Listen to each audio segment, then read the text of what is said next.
आइए आज हमारे साथ कार्यक्रम में शामिल हो रहे हैं बाजार के जाने माने दिग्गज सिट्रस एडवाइजर्स के फाउंडर संजय सिन्हा साहब। सिन्हा साहब, गुड मॉर्निंग, बहुत बहुत स्वागत है आपका। धन्यवाद हमें समय देने के लिए और हमारे साथ जुड़ने के लिए।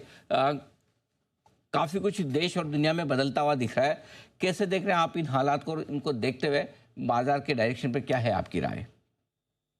तो देखिए, पिछले कुछ दिनों की जो रैली दिख रही है बाजार में, मेरे ख्याल से ये राहत की रैली है। और जिस तरह का मोमेंटम बना है एफआईआई के फ्लोज के कारण और ये जो ईरान और इजराइल में जो संधि हुआ है उसके कारण ये मोमेंटम काफी तेज है और संभव है कि हम अपनी पिछली जो पीक है उसकी तरफ जाएं और शायद उसको क्रॉस कर लें। लेकिन उसको क्रॉस करने के लिए दो मुख्य बाधाएं हैं जो बाजार के सामने रहेंगी, जो कि अगले समझिए कि 1 महीने के अंदर क्लियर हो जाएंगी। पहली बाधा तो यह है कि जब ट्रम्प की 90 दिन की पॉज की पीरियड 3 जुलाई को खत्म होगी तो फिर क्या फाइनल रूपरेखा लेती है टैरिफ, वो एक महत्वपूर्ण विषय रहेगा बाजार के लिए।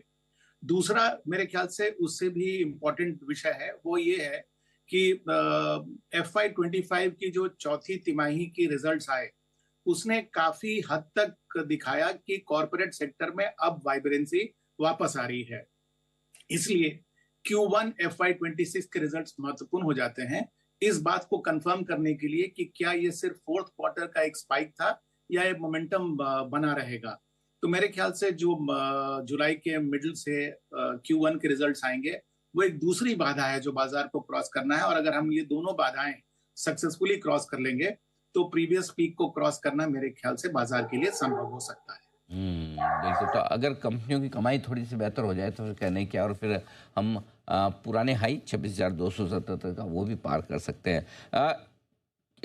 ये इसके अलावा एक और जो चीज़ है ग्लोबल मार्केट से रिलेटेड, जो इतनी टेंशन थी अब थोड़ी धीमे धीमे कम होती दिख रही है।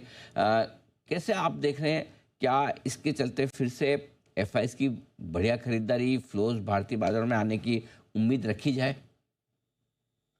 तो देखिए, एफआईआई के फ्लोज के जो फैक्टर्स रहेंगे वो मेरे ख्याल से 2-3 होंगे।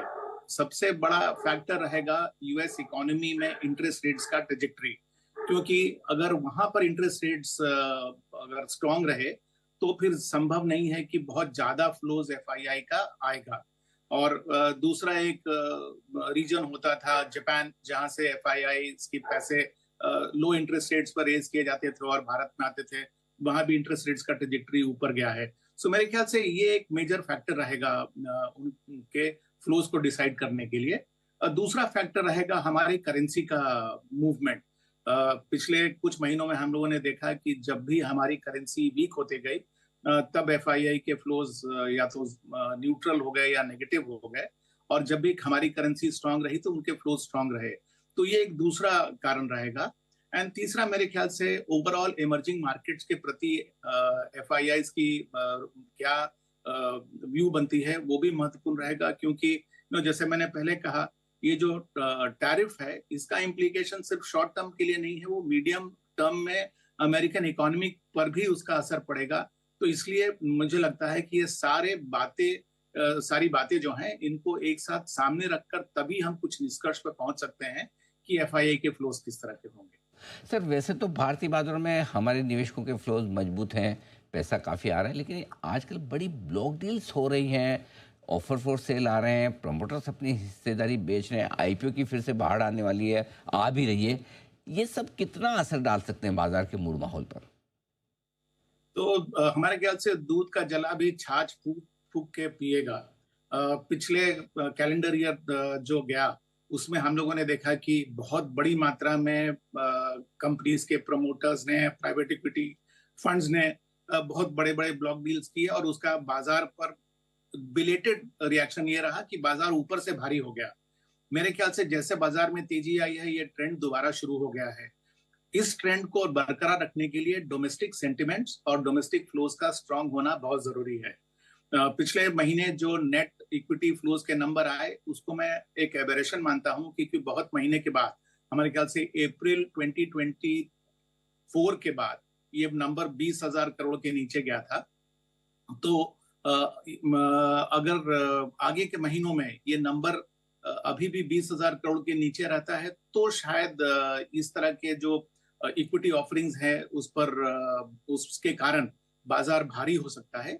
लेकिन अगर इक्विटी फ्लो स्ट्रांग रहे तो मेरे ख्याल से बहुत ज्यादा एपेटाइट है डोमेस्टिक इन्वेस्टर्स में कैपिटल को एब्जॉर्ब करने की।